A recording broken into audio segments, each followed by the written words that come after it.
Santuu beena. Anna jaalatamu boru ganama yoo guddoo mene kalaas naafte. Yoo jaalatama dhugaa san kana akka bustaate boru ganam dhufuu qabda danda'e. Duba dirqama abbaa hiyyafaa bira dhageetiin yaani akkanaaf itti wajjin faayiduu nyaana godhanii na tumanii na caccabsanii. Lakkee sintumanii maaltu situmoo dhimmi situmanii malee shari'aan afur fakkaddee kalaas dirqamanii fuudhanii jaalatti fala boyitaatiin irraa walirraa nu qabdiin anis kana jaarsa namaa kanis beekuun si jaaladda san kalaas weenuuf beeku wal fuudhu taana wal fuudhu. Gizeen taan dabarse taantu dhufa gizeen taan dabarse taantu dhufa. Hayyee amma micoota na sobee micoota na dhiisuudhaafis hin taatu. Haati manaa kiyya taatu abbaa kiyya fanna himte abbaan kiyya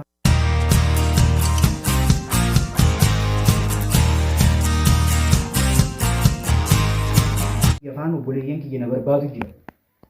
Keefumatti akkamitti dhalaa tana inni hisaabaa oolaa micoo tanarratti micoo miskiina tanarratti keefumatti dhalaa tana akkamitti lakkaa oola naan jaan na barbaadu jira.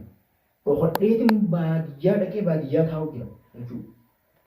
Obboleeyyan kiyyaa fi abbaa kiyya hodhee jechuudha. Hayyee mee akkamiin ta'a? Mee micoo tana gisee jaame maaliin jaan? Manguddoon erga jeeni manguddoon hin dhahine. Hayyee anaa itti hin dhahine dawwalee waan akkanaatiin na mudate hin jenneen gaafa ishiin na bira dhufte mee akkamiin jaan hayyee?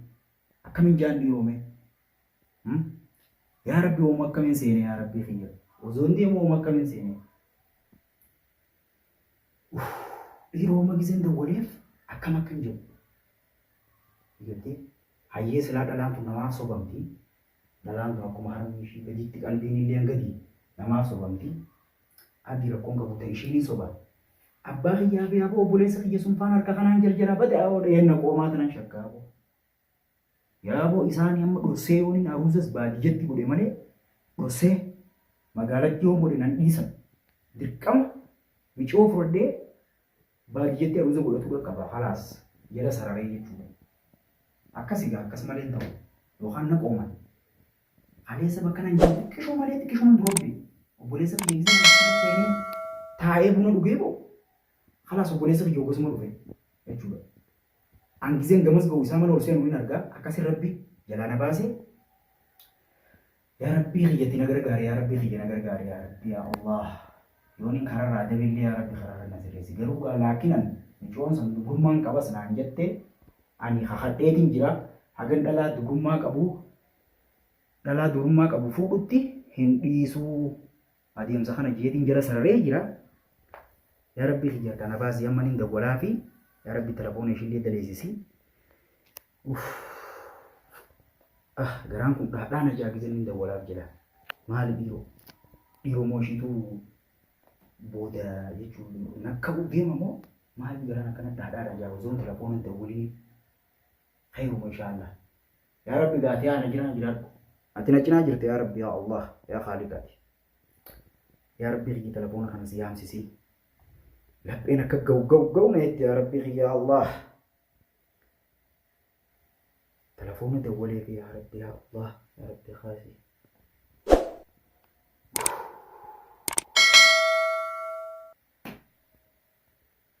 أبو يا مي أبو هلو السلام عليكم أكمل نجا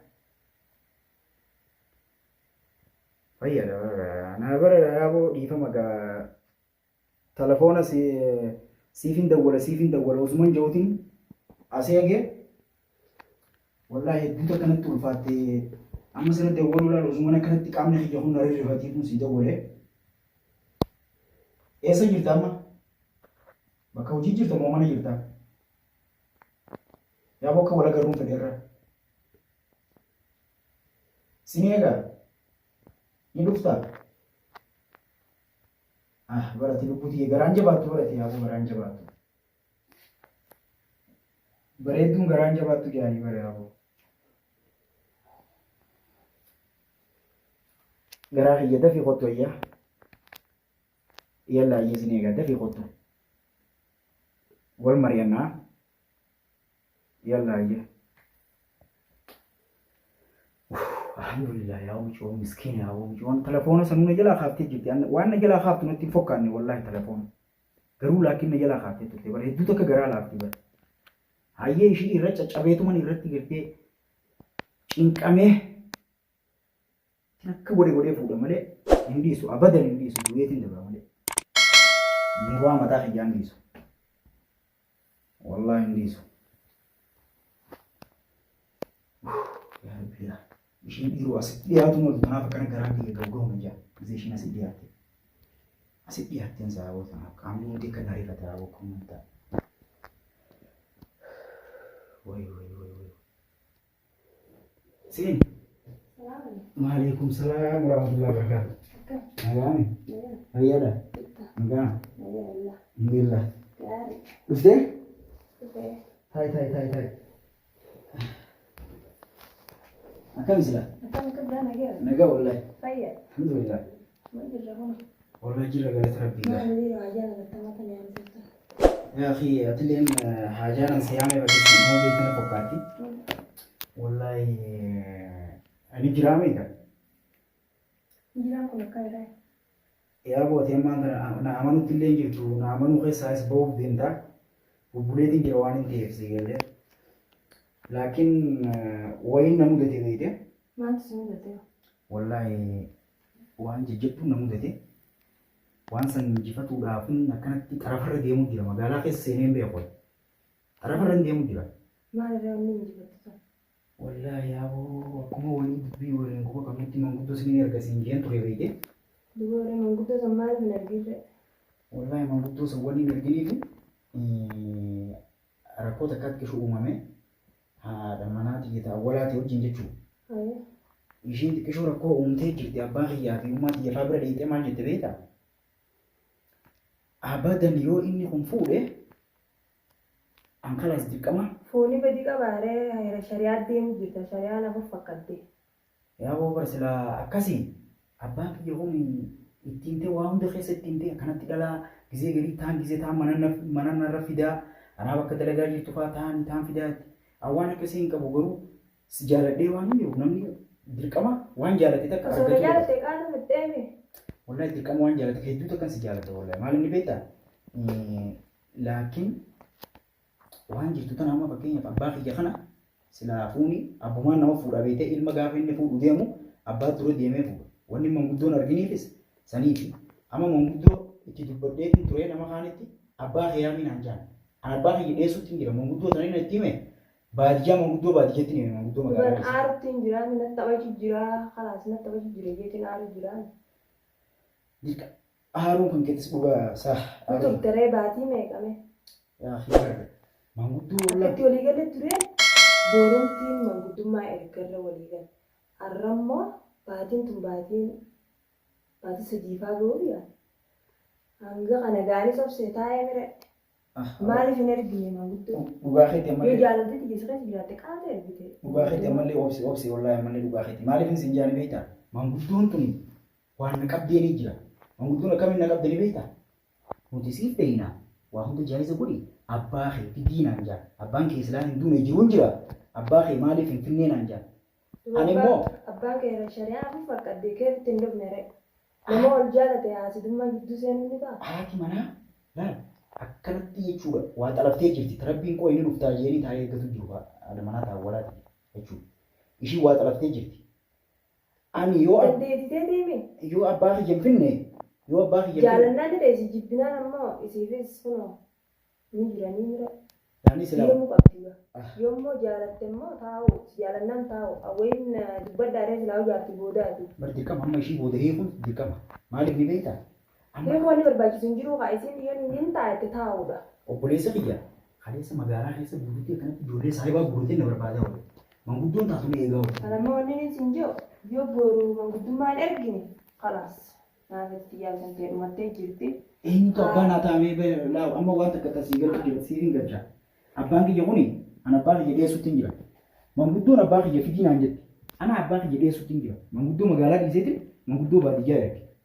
Abbaan kiyya magaalaa jira amma magaalaa ijoon ta'e naan dhiisan natuman obboleessa kiyya hin beeku obboleessa kiyya jirjiraadha. Na cabsaa warqa. Obboleessa kiyya hin fuudhin jira. Fuudhuu hiyyeem fedhan. Maaliif fuudhuu kan keen feenire? Maaliif ni beektaani keessa himne jaartii xiyyitaa walaasni.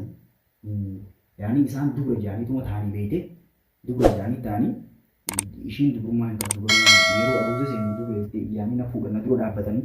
Minim turee ta'e. Ani meree qaamiidha safuudha jeetiin dhiisee ishiidhaan maaliin jeen immoo ani dirqama dhalaa dubrummaa qabdu sirratti fuudhuun qabaati gaafa san dubrummaan qabattee na heerumtee garuu laakiin dhalaa dubrummaa qabdu fuudhuun qabaa jeen ture. Yalla hayyee fuudhi naan jettee na hayyamteeti hara kanaan deemtee waan naan jette hara birooti. Abbaa kiyya faana jaarte. Garuu laakiin manguddoo wanni hin arginiif manguddoon abbaa kee fidii naan jette abbaan kee hedduun ni jira. Hubannaan ammoo. Laa amma boruutti dubbeetan si baasa boruutti si galtee dubbeetan si baasa abbaan kee yoo jiraatu baatillee eessuma kiyya galtee harkaan deemee isa san cal godhee isaan yoo fedhan akka fedhan haa godhanii fedhan wal caccabsanii bakka abbaa kiyyaa eessumni kiyya bu'ee akka ganda keessan dhufu naa godha eessumni kiyya jechuudha. Bakka sila abbaadhaa bu'ee abbaa kiyya deessutti hin jiraanne eessumni immoo akkas goote baannaan amma kalaas ni deemaanii. Jarjareetiin dhufee beektaa ganda keenyatti sinin harkaanii fi nama biraan dhagajeen dubbanne. Kalaas ni deema. Ni deema boru ganama yoon fenne naafete kalaas addaafna. Akkasitti amma deemee hin jira. Injinitee suutuba xiqqoo. Kumtaa horee ani jarjara yaani maal maqnee aanaa geetiin dhufee beektaa. Ayyee. Nagiyaan ture. Waliin deechaana. Yalla ayyee deemu. Nagaan si agarju. Waya kamitaa boroo kan nama dabalatee ayyee kamitaa.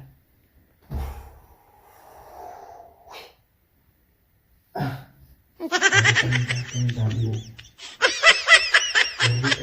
Abbaan kiyya laafuma caccabsaa duuba eessuma kiyya sana kamitti akka wal agarru naa godha.